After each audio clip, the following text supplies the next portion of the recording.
Thanks for staying with us here on The Pulse.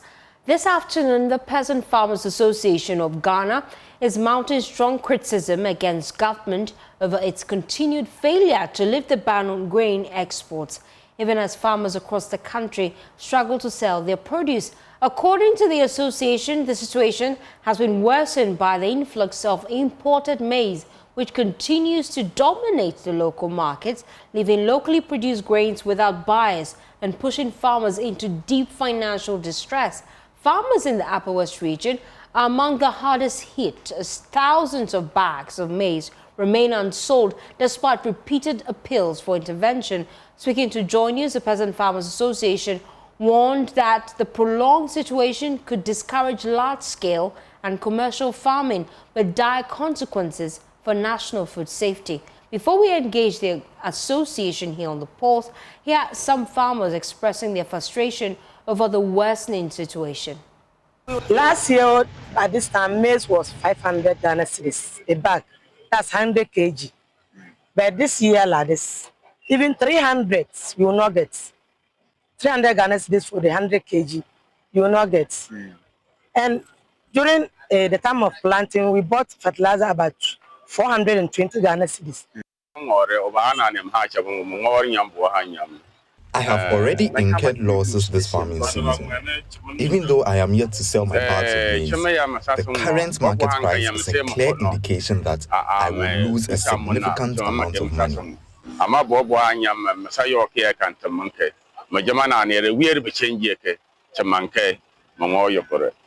Just even to get money to even bring those items to the house is even a challenge for us now. How will I be happy to go in for next year harvest? It's a problem. So I don't know. Many people will drop out from the farming this year. We have seen that. Why should I come and work and take one bag of maize, then I'm going to sell 250 or 300? That's why now, this year, they left us and ran back to Northern region and then Northeast. This year, we couldn't get laborers to help us do harvesting. Why? Because of the low price of maize. Maize, the price is low. So the women at Ape said the prices are not good, so they will not come.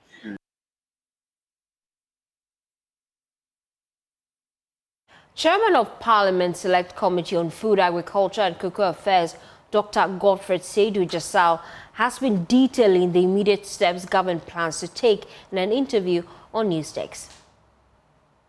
We've engaged the policymakers, we've engaged the Ministry of Agri and also the National Food Buffer Stock on co-evolving a solution that can be sustainable enough to ensure that this situation does not recur. Just before I say that, let me underscore the fact that having enough food produce in the system is actually positive. Because this is at a time that we are just recovering from food shortages and higher food price inflation. Now, this situation is resulting in a lowering of food price inflation, which means that there's actually food for Ghanaians to be able to buy. Now, buffer stock has its challenges, but like I say, let's move forward. Our forward march is that we have structured a solution to this. First of all, we have about over 40,000 metric tons of maize that are hanging in the countryside via our desktop analysis for people to buy. Now, I mean, that has to be bought. Now, there's a financing challenge, there's an infrastructure challenge, there's an investment challenge. Financing challenge, government is approaching it by allocating 200 million Ghana cedis. Now, this has been appropriated.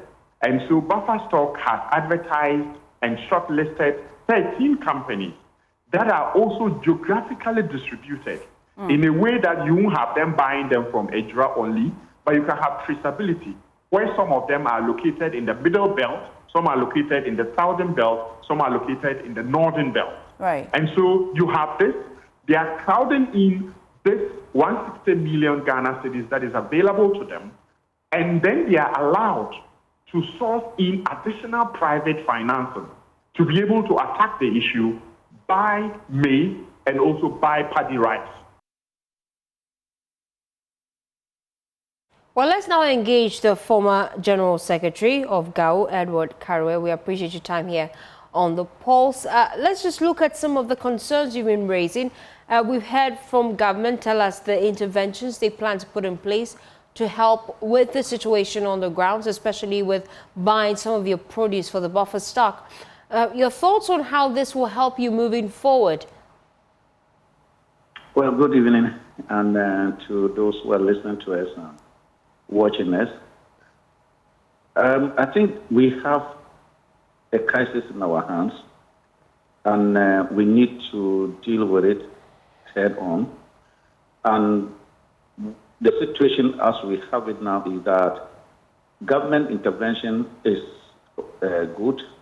However, the intervention is not sufficient enough to address the crisis. I would liken this type of crisis to a situation whereby you have a grain of in a bowl, and then it pours in the soil. You may not be able to collect everything. It is the case that we are seeking to address the crisis, but at the end of the day, we may not be able to address every part of it. There will be some part which we may not be able to address. But it leaves a lot of lessons for us. And we are all witness to the fact that because agriculture is doing well, it has helped to reset the national economic indicators of this country. For instance, national inflation has come down drastically at the level of 5-point-something% as we speak. As against previously, where food inflation used to be over 50% of national inflation. So the logic is that if food inflation comes down, it drives down national inflation. So certainly, we have all seen what the agricultural sector has contributed to stabilizing our economy and then providing food for this country. But we need to rescue the hens that lay the golden egg. That is the farmers who have invested so much and now they produce and there's no market. So I think that government, beyond the budgetary allocation, should also find additional resources to pump into purchasing the produce from the farmers. You know, it is not like we are investing in the production and we are not sure about whether or not at the end of the day the output will be good. Here is the output. We have produced it. Cost has been incurred. We have in our hands food. We cannot allow that real food to go to waste. And then we then bring in imports with scarce foreign exchange and its attendant problems to our economy and then health situation. So certainly, I would think that government needs to write the budget of the 2 million that was allocated in the national budget. They can overspend in that area by allocating additional 2 million or more to mop up the food in the system to save farmers from total loss. But the 2026 budget has already been read.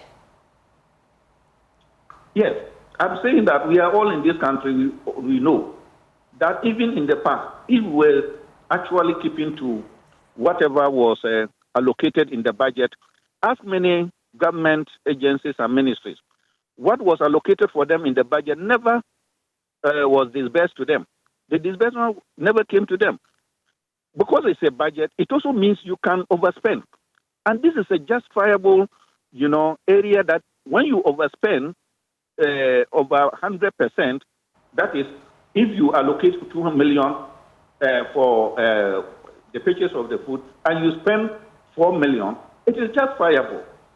And I say that this is the time that an overspending is justifiable. We want government to overspend in this area to save people's livelihoods, not only to save the situation today, but also to capacitize the individual farmers to be able to produce subsequently. So it's not about the loss that they will incur now. If they incur loss today and yet they are able to produce next time, we may say, I mean, the situation is not a zero sum. But where, if they lose now, they will just not be able to produce next time, then that is double agony for the farmers and for all of us, the consumers, and the health of the economy into the future. I don't think that the current good health that we have about the economy, we want it to continue. We want it to even come better. So for it not to be a 9-day wonder, it is better for government to source additional 200 million to support in mopping up the food stamps that are in the system. They should overspend. I mean, there is no law that says that you cannot overspend what is in the budget. Otherwise, the law would have held previous governments for spending less than what they budgeted for. So we can overspend and justify it. And this is one of the areas that every Ghanaian would agree with government to overspend. You still feel that we should lift that ban on the export of maize, even though government says they will be buying some of the produce from the farmers? Well, lifting the ban is a very double-sword policy. It can, you can have all the what you produce there exported, and within 2 months or so, there will be nothing left behind for Ghanaians to consume. We have had this experience in the past before. So, lifting the ban for export is a very tricky matter. But what is certain is that if you don't lift the ban and you provide an additional 200 million, so to speak, or more, then you mop up what is in the system, you have the food in the country. You see, the money goes to our farmers, and at the same time, you have the food within. But if you lift the ban, yes, and the farmers, we are able to export our produce, yes, they will get money, but the food does not stay in the country because the food will go somewhere. Only the money will be left here. But when you spend the money on the farmers by government budget, then we have the money in Ghana, and at the same time, we have the food in Ghana. So anything that depends on food will not suffer. But where there's absence of food and there's even availability of food, we know what happens.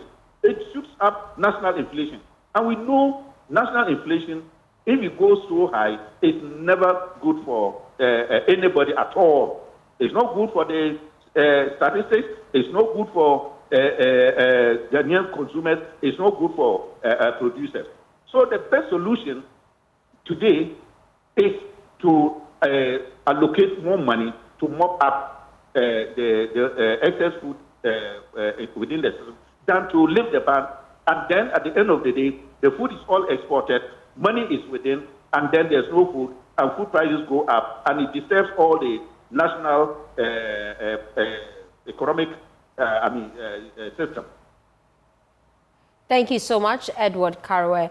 He is former General Secretary for GAW. We appreciate your time here on The Pulse.